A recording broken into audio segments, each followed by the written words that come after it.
سپہ سالار روٹی تو کھلا۔ تو انہوں نے اپنے بیگ سے رات کا خشک ٹکڑا کھانے کا نکالا اور پانی کا پیالہ دے کے کہنے لگے عمر یہ لو کھا لو۔ حضرت فاروق اعظم کہنے لگے یہی وہ مزیدار روٹی تھی جس کے لیے میں تیرے پاس آیا تھا، یہی وہ کھانا تھا، میں تلاش کر رہا تھا کہ یہ تمہیں ملے گا۔ کدھر گئے وہ لوگ جو رات کے کھانے میں فریج بھی نہیں ہوتی تھی، رات کے کھانے میں تھوڑا پانی ڈال دیا اماں نے، اس کو 3-4 دفعہ ابال لیا، رات کی روٹیوں میں تھوڑا سا پانی اور تھوڑا سا گھی، پورا گھی نہیں، تھوڑا سا پانی اور تھوڑا سا گھی، اور ساتھ دادی نانی یہ بھی کہہ رہی ہے کہ یہ پانی سے ذرا نرم ہو جائے گی روٹی، اور پھر وہ کھانا کھایا جا رہا ہے۔ اس کے اندر نہ تو ڈاکٹر آپ کو یہ کہہ رہا ہے کہ یہ نقصان کا باعث ہے، نہ معدے پہ بوجھ بن رہا ہے، نہ اس کے لیے پھر بھائیوں کو جا کے پردیس کاٹنا پڑ رہا ہے، نہ باپ کو کئی قسم کی نوکریاں کرنی پڑ رہی ہیں، اعتدال میں گھر کے اندر ہی سارا کچھ مینج ہے۔ یہ وہ حسن ہے جو اسلام کہتا ہے تم غیر معتدل ہو گئے، تم حد سے بڑھ گئے، تم نے زندگی ساری کھانے پینے پہ لگا دی، اور بھائی من چاہیے نعمتیں تو جنت میں ملیں گی، ہم نے تو مزے کے کھانے وہاں جا کے کھانے، وہاں ملے گا پھل اور وہاں ملے گی نعمتیں جو بار بار ملیں گی، چہرے ایک جیسے ہوں گے پر ذائقہ بڑا منفرد سے منفرد نظر آئے گا۔ تو وہ جو پردہ غیب میں چیزیں تھیں وہ ساری چیزیں لوگ کہتے ہیں ہاں جی ہم ساری غیر معتدل نہ بنے، تھوڑی سادگی لائیں، تھوڑا درمیانہ راہ، اسلام اس کو پسند کرتا ہے۔ نبی پاک علیہ السلام کی بارگاہ میں ایک مہمان آیا، ابھی وہ مسلمان نہیں تھا، تو محبوب نے فرمایا ایک بکری کا دودھ دھوکے سے پلا دو۔ ایک بکری کا دودھ دھویا گیا پلایا گیا، پھر دوسری کا دودھ دھویا گیا پلایا گیا، پھر تیسری کا، وہ 7 بکریوں کا دودھ پی گیا۔ صبح اللہ نے توفیق دی دی اور وہ کلمہ پڑھ گیا۔ اب نبی پاک علیہ السلام نے فرمایا اسے بکری کا دودھ دھو کے پلاؤ۔ ایک بکری کا دودھ پیا، دوسری کا پی نہ سکا، رات 7 کا پی گیا تھا۔ تو میرے کریم فرمانے لگے یہ مومن اور کافر کا فرق ہے، جب تک یہ حالت کفر میں تھا 7 بکریوں کا دودھ پی گیا، اب یہ مومن ہوا ہے تو اللہ تبارک و تعالیٰ نے ایک دودھ کے ساتھ اسے سیر فرما دیا ہے، اس کی تشنگی اور بھوک اللہ نے مٹا دی کھانے پینے کے لیے، اور اس کا ذہن بھی نہ بنائیں۔ میں جانتا ہوں جن گھروں میں بچے اس مزاج کے ہو جاتے ہیں، اس طبیعت کے ہو جاتے ہیں کہ آج یہ کھانا ہے، کل وہ کھانا ہے، پرسوں وہ کھانا ہے، وہ پھر کھانے پینے میں سارا وقت گزرتا ہے۔ پھر وہاں دیکھا ہے کہ اماں بیچاری باورچی خانے میں رہتی، پھر وہاں صرف ایک ہی سلسلہ ہے کہ کھاؤ کتنا کو کھا سکتے ہو، تو معتدل رہیں۔ تیسری بات یہ کہ رزق کمانے کے مسئلے میں بھی معتدل رہیں، کاروبار کریں، محنت کریں، منصوبہ بندی کریں، کوشش کریں، لیکن پیسے کمانے کے مسئلے میں ڈپریشن کا شکار نہ ہو، یعنی اس کو نہ جینے مرنے کا مسئلہ نہ بنائیں کہ اگر 1 مہینہ کاروبار صحیح چمکا ہے تو صحت بھی ٹھیک رہی ہے، اور اگلے مہینے اگر تھوڑے حالات خراب ہوئے ہیں تو بلڈ پریشر بھی کافی اوپر نیچے ہو گیا ہے، اس کو نفسیاتی مسئلہ نہ بنائیں۔ پہلے بھی کئی دفعہ کہہ چکا ہوں، پھر کہتا ہوں، 2-4-5 دوستوں سے پیار ہے تو 2-4 دفعہ انہی دنوں میں نا، سال کے بعد آ کے مجھے کچھ دن آتے ہیں نا کاروبار، انہی دنوں میں آ کے انہوں نے مجھ سے کہا، دور سے آئے، کہا جناب ہم کاروباری بندے، حالات ٹھیک نہیں، کوئی دعا بتائیں۔ تو میں نے کہا جن دنوں ٹھیک ہوتے ہیں ان دنوں کیوں نہیں آتے؟ کیا آج کل حالات بڑے اچھے ہیں، کوئی شکر کا طریقہ بتائیں، کیوں نہیں آتے؟ کیا فلسفہ ہم نے اختیار کر لیا ہے؟ رزق کا وعدہ اللہ کا ہے، اس کو کمانے میں اور پیسے کمانے میں محنت کرنے کا حکم دیا گیا ہے۔ نبی پاک علیہ السلام نے فرمایا جدوجہد کرو، نکلو، اللہ پہ بھروسہ کر کے نکلو، جس طرح وہ پرندوں کو روزی دیتا تمہیں بھی دے گا، لیکن اس میں نفسیاتی مسئلہ نہ بنایا جائے، نفسیاتی نہ بنایا جائے۔ حضور علیہ السلام نے نا ایک جملے کے اندر اس مضمون کو اتنے حسین انداز میں سمیٹا ہے نا کہ مسلمان، یہ ابن ماجہ میں موجود ہے، مسلمان اگر ان 2 جملوں کو کبھی سمجھ جائے نا تو سکون آ جائے زندگی میں، اطمینان نصیب ہو جائے، تیقن کی دولت ملے۔ حضور فرمانے لگے رزق کمانے کے معاملے میں معتدل رہنا، کوئی بندہ اتنی دیر تک مرے گا نہیں جب تک اس کے حصے کا رزق اسے مل نہ جائے، اتنی دیر تک بندہ دنیا سے نہیں جائے گا، تیرا حصہ تیرے تک پہنچے گا، کبھی بھی بے آبرو ہو کہ رزق کمانے کے چکر میں نہ پڑے، کبھی بھی ذیل پہ سوار نہ کر لیں کہ میرا کام نہیں چل رہا، کبھی بھی اس طرح کی طبیعت نہ بنائیں۔ وہ میں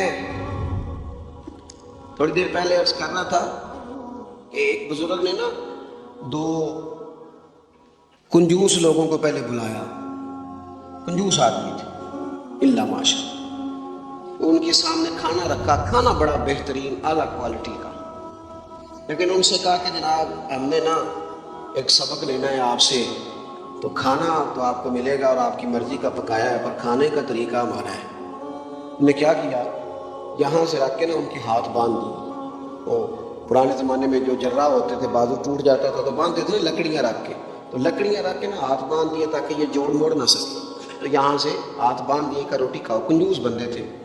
اب انہوں نے لقمہ اٹھایا، ہاتھ بندھا، اور یہاں سے لے جا کے جب منہ میں پھینکا، وہ کپڑے بھی سارے الجھ گئے، حال بھی خراب ہو گیا، پر کھایا انہوں نے مزہ لے کے پورا۔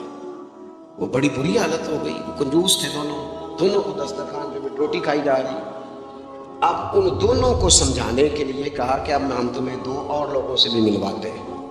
اب 2 وہ بندے بلائے جو دل کے سخی تھے، جو رزق کے معاملے میں اس کا زیادہ حریص نہیں تھے، ان کی بھوک جو تھی وہ کہیں دور تک دکھائی نہیں دے رہی۔ انہوں نے کہا جناب ادھر آئے، آپ دونوں بھی۔ ان کے بھی ہاتھ باندھ دیے گئے، کہا آپ نے روٹی کھانی ہے، آپ نفیس لوگ ہیں، ناراض نہ ہوئیے گا، سخی بندے ہیں، پر کھانا آپ نے کھانا ہے، تو ہماری مجبوری ہے، ہم نے آپ کے ہاتھ باندھ کے روٹی دینی ہے آپ کو۔ وہ 2 بندے بھی آمنے سامنے بٹھا دیے گئے، کھانا چن دیا گیا، ہاتھ یہاں سے باندھ دیے گئے، لیکن وہ سخی تھے۔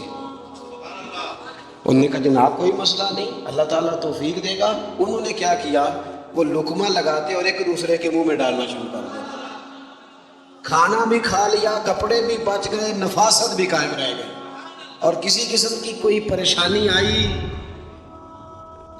کام خاصا مشکل ہے کسی کے منہ میں لقمہ دینا، یہ کام بڑا مشکل ہے، یعنی کھانا آ جائے، پک جائے، پاس پہنچ جائے، اور پھر اسے توڑ کے بنا کے اتنی محنت کر کے دے کسی کے منہ میں دینا، لیکن یہ دے کے دیکھو کپڑے بچ جائیں گے انشاءاللہ، نفاست نظر آئے، حسن نظر آئے، خوبصورتی نظر آئے، اس میں لطافت محسوس ہوگی، اس میں لگے گا کہ یہ بندہ ایسا ہے جسے اللہ تعالیٰ نے اپنے فضل سے عطا فرمایا۔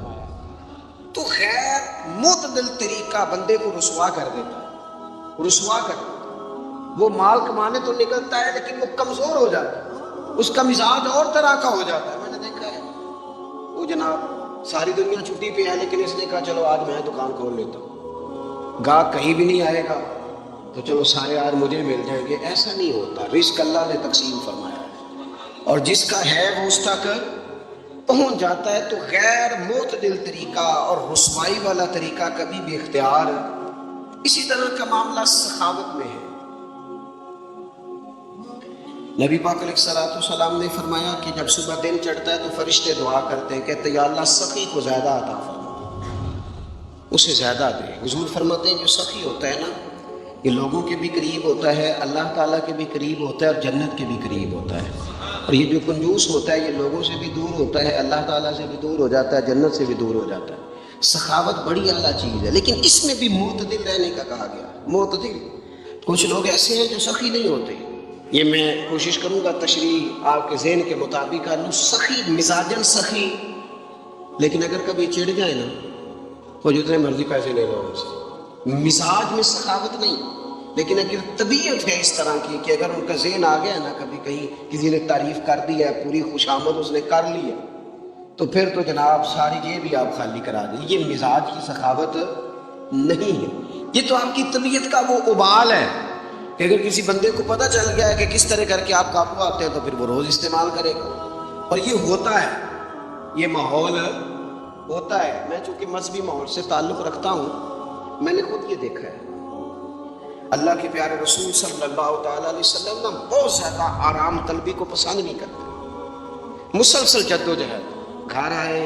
کچھ دیر آرام کیا، نماز شروع کر دی، حضور تہجد میں اٹھ گئے، پھر حضور فجر میں اٹھ گئے، دوپہر میں تھوڑا سا آرام فرماتے تاکہ رات کو بیدار رہنا آسان ہو، لیکن بہت آرام پسندی۔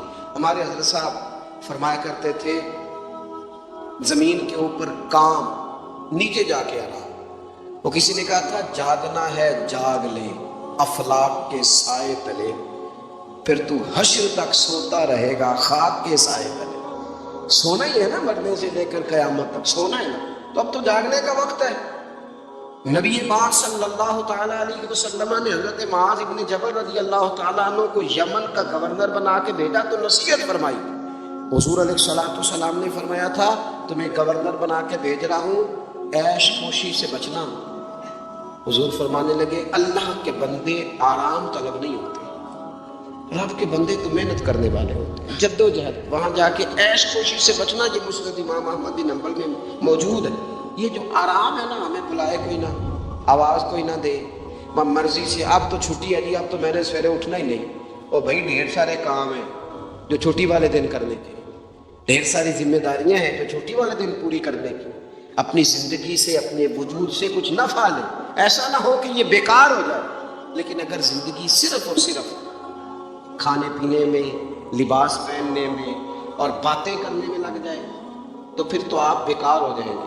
پھر تو محسوس ہوگا کہ جیسے انسان نہ خوابوں کی دنیا میں زندہ ہے، باتوں کے ساتھ اپنے دل کو مطمئن کرتا ہے۔ اس نے اچھا لباس پہن لیا ہے، بس آئینے میں اپنے آپ کو دیکھ کے خوش ہوتا رہتا ہے، طرح طرح کے کھانے منگاتا رہتا ہے، بس زبان کے ذائقے پورا کرتا رہتا ہے۔ امام طبرانی حدیث لائے ہیں، رسول پاک صلی اللہ تعالیٰ علیہ وسلم نے فرمایا میری امت میں ایسے لوگ آئیں گے جو رنگ برنگے کھانے کھائیں گے، انواع و اقسام کے مشروبات استعمال کریں گے، طرح طرح کی زیب و زینت کریں گے، اور منہ پھاڑ پھاڑ کے باتیں کریں گے، منہ کھول کھول کے گفتگو کریں گے۔ حضور نے پتہ کیا فرمایا؟ فرمایا یہ میری امت کے بدترین لوگ ہیں، یہ بدترین لوگ ہیں جن کا مقصود ہی صرف لباس پہننا ہے، مقصود ہی صرف کھانے کھانا ہے، مقصود ہی منہ کھول کھول کے باتیں کرنی ہے۔ ان لذات میں جو لوگ پوری طرح الجھ گئے، کوئی خیر کا کام ہی نہ کر سکے، کوئی مقصد زندگی کی طرف ہی نہ بڑھ سکے، یہ بدترین لوگ ہیں۔